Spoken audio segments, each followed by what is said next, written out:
బనగానపల్లె పట్టణంలోని GSS function hall నందు TDP mini Mahanadu కార్యక్రమం ఆదివారం నిర్వహించారు.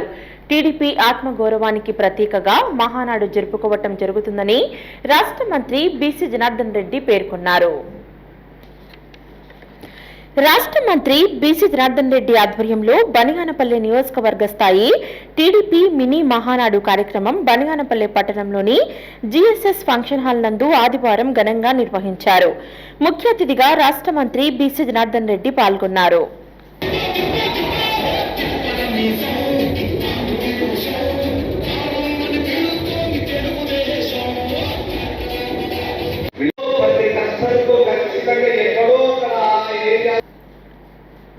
ప్రతి సంవత్సరం టీడీపీ ఆధ్వర్యంలో మహానాడు కార్యక్రమాన్ని ఆంధ్రప్రదేశ్ మాజీ ముఖ్యమంత్రి దివంగత నందమూరి తారక రామారావు జన్మదినం సందర్భంగా మే 28వ తేదీన పార్టీ ఉత్సవం చేసుకోవటం జరుగుతుందని పేర్కొన్నారు. సమావేశంలో పార్టీకి సంబంధించిన కార్యక్రమాలు, అజెండాలను, వివిధ సమస్యలపై పార్టీ తీర్మానాలను ప్రకటించడం జరుగుతుందని తెలిపారు. 3 రోజుల పాటు మహానాడు కార్యక్రమం నిర్వహించడం జరుగుతుందని పేర్కొన్నారు. త్వరలో జరిగే స్థానిక ఎన్నికలకు టీడీపీ కార్యకర్తలు, నాయకులు సిద్ధం కావాలని, బనగానపల్లి నియోజకవర్గంలో తెలుగుదేశం పార్టీ జెండా రెపరెపలాడాలని కార్యకర్తలకు పిలుపునిచ్చారు. కార్యక్రమంలో పార్టీ నాయకులు, క్లస్టర్, యూనిట్, బూత్ ఇన్ఛార్జీలు పాల్గొన్నారు.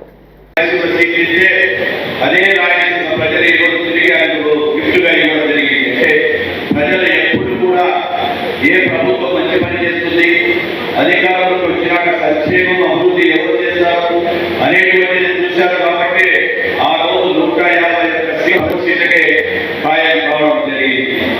మీకందరికీ ఒక్కడే చెప్తా ఉన్న మనమందరం కూడా ఈ రోజు మనం వచ్చిన తర్వాత ఆర్థిక ఇబ్బందులు ఎన్ని ఉన్నప్పటికీ తెలుగుదేశం ప్రభుత్వం అటు సంక్షేమాన్ని, ఇటు అభివృద్ధిని, సూపర్ 6 భాగాలు అనేటువంటి ప్రతి పనిని కూడా ఈరోజు కంప్లీట్ చేస్తా ఉన్నాం.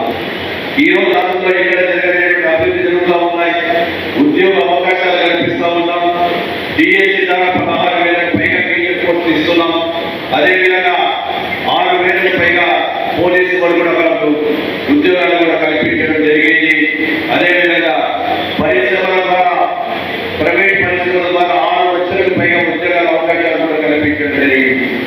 ఆ రోజు నాన్న లోకేష్ బాబు గారు యువకులకు చెప్పినటువంటి యాత్రలో భాగంగా పరిశ్రమలు తీసుకుంటాం, తెచ్చిన పరిశ్రమలందరికీ కూడా ఉద్యోగ అవకాశాలు కల్పించాలనే షరతుతో ఇప్పుడిప్పుడే పరిశ్రమలు కూడా మొదలుపెట్టి వాటిని కూడా ఈ రోజు మొదలు పెట్టడం జరిగింది. త్వరలోనే ఆ యొక్క నాటినటువంటి చెట్టు ఫలితాలు కూడా త్వరలోనే వస్తాయని చెప్పి మనమందరం కూడా కోరుకుంటా ఉన్నాం. హలో అండి, నేను మీకు Rakshitha. Please do subscribe to Nandyal communications.